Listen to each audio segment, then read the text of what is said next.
vendedor de produtos farmacêuticos, ele já tem aquele cliente que tem aquela necessidade daquele tipo de produto específico. Perfeito. E o vendedor de consórcio, muitas vezes ele mostra para o cliente que ele precisa do produto, que ele vai precisar do produto em um determinado momento. Perfeito. Então, basicamente é isso. A gente vê principalmente em filmes, né, eu vou sempre fazer essa comparação porque é a minha, digamos, a minha base, que nos Estados Unidos, por exemplo, o vendedor do produto farmacêutico, ele vai muito em cima do médico. Sim. A venda está muito relacionada à prescrição do médico. No Sim. Brasil é do mesmo jeito? É do mesmo jeito, é que existem 3 tipos de medicamentos no Brasil. Existe o medicamento de prescrição, que é esse que o médico prescreve para você comprar. Ok. Existe o OTC, que são medicamentos livres de prescrição, e existe perfumaria. Ok. Então, o medicamento de prescrição, o médico precisa prescrever para você comprar. Só que no Brasil, muitas vezes você compra esse medicamento de prescrição sem a necessidade de uma prescrição médica. Diferentemente de outros países, que existe uma legislação onde é obrigatório você comprar o seu produto com receita. No Brasil, não. Existe uma outra legislação que você pode comprar o seu produto sem uma receita. O de tarja vermelha? Não, o de tarja vermelha precisa de receita, Tá. tá? Precisa de receita. O de tarja preta também precisa Tá. de receituário. Mas qual a diferença do Brasil para os outros países?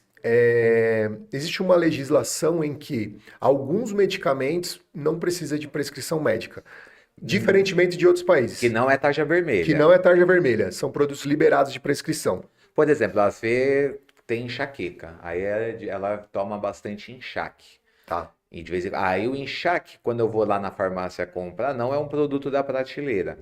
Ele é um produto que fica dentro do balcão, por algum motivo. Sim. No entanto, eu não preciso de uma receita para Sim. comprar um enxaque. Por que que ele não está na prateleira? Só por uma simples conveniência da farmácia, porque apesar dele não precisar de uma receita, ele precisa ter um certo controle para venda. Exato, precisa ter um certo controle. O que fica fora do balcão são produtos de OTC, que são perfumaria, muitas vezes...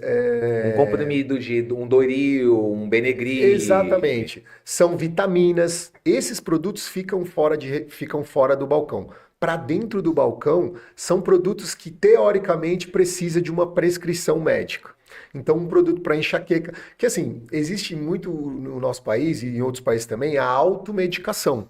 Então, muitas vezes, você precisa tomar um medicamento que você não vai ao médico. Exato. Você vai lá na farmácia e compra. Remédio de gripe, um xarope. Exato. Você vai lá e Dor de compra, porque é cabeça. livre de prescrição. Você pode comprar sem uma receita médica. Mas por isso que esses produtos ficam dentro do balcão, para evitar o consumo excessivo.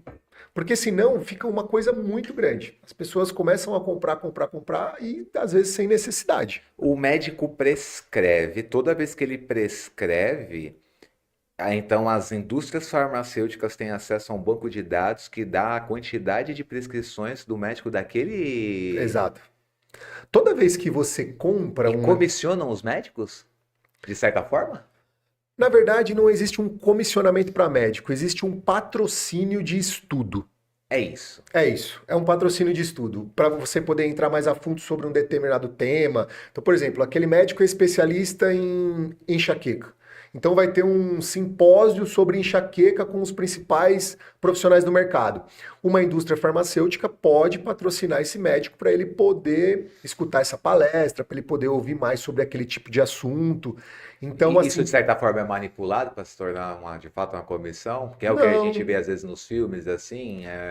Porque o que a gente vê nos filmes é isso, é incerto, não geral, até sim, mesmo porque os filmes sempre mostram que aquilo, na verdade, se transformou num crime, que a pessoa foi presa, sim, etc. sim, e tal. sim, Ele vai mostrar o lado obscuro e a punição para aquilo ali. claro. Perfeito, mas só para entender assim,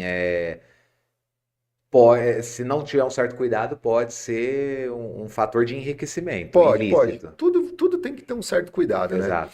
Então, no segmento médico, que é um segmento muito tradicional, principalmente, né? Então, esse benefício, vamos se dizer, que a indústria farmacêutica apresenta aos médicos, é uma maneira de eles se atualizarem e ficarem por dentro de diversos produtos também. Então, eu não entendo como uma comissão, eu entendo como um benefício Benefício. que a indústria apresenta para o médico. Então vamos agora perguntar o que todo mundo quer saber. Quem ganha mais, um vendedor de farmacêutico ou um vendedor de consórcio? Sem dúvida nenhuma, o vendedor de consórcio. Sério? Sério.